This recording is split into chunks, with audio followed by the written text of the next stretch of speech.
booties for black girl nerds.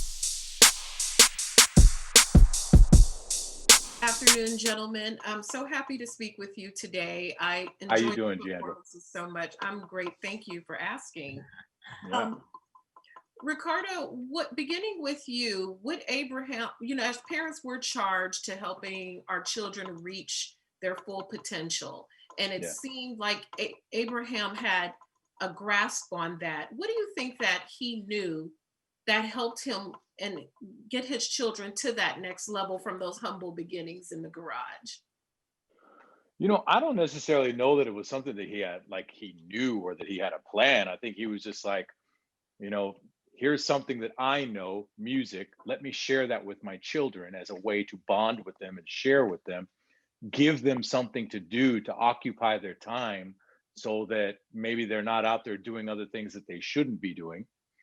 Um, and and then as they started working and started progressing, it's like, maybe this is a way that we can actually make money or have success this way. I think that that might have been a little bit too much pressure on the kids given their age at that time. Mhm. But the family bond was so strong, as we've learned, by working on these scripts and working in this series, that it set a beautiful foundation for them that they could work from, where I don't think that failure could have been an option. Right, right. And with that familial love, Gabriel, that's what I was going to ask you about. There was just such a purity to how the brothers and sisters all loved each other, were able to operate as a cohesive unit. What what do you think was that at the core made them just such a tight unit? I mean, love obviously, but they all seem to share other similar qualities as well. Um, I think it would probably be they're very selfless. I mentioned this earlier. One of my favorite scenes in the show is when Abraham tells he tells the family that they're dropping the Los Dinos. They're just sticking with the name Selena, and AB and Suzette were all for it. They're all for it. They're all on board, and they understood that, like, Selena wins, we all win.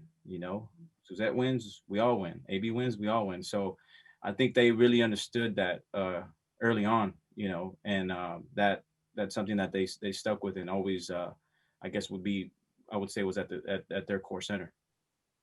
Exactly. And lastly, Ricardo, there's a fine line between imitating someone and embodying a character. What is that fine line? You all did so well in your roles. What is that fine line between imitating and embodying? Hmm. That's a really good question. That's a really specific question. Um, God, the only thing that I guess the only way that I can answer it is really by an example, and it's if you've ever seen the movie The Last King of Scotland. Hmm. Okay, so if you know your history, it's about Idi Amin, and there are historical pictures and references of the images where you get to see what Idi Amin looks like. Forrest Whitaker looks nothing like Idi Amin.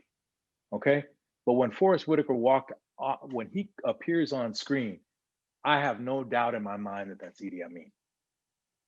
Okay, and um, I think there's just work that you do as an actor, you know, that you work and you work and you try and just soak up as much information as you can about who that person is and that world and that family, and you just eat it, live it, breathe it as long as you can. Walk around in that body, walk around at, in that mindset 24/7. um yeah, I can imagine Forrest doing something like that, and that's all that I was trying to do with Abraham. Definitely did it well. Thank you for your time, gentlemen. Wonderful series, and thank you again. Thank you Thank so you much. for your question. Thank you.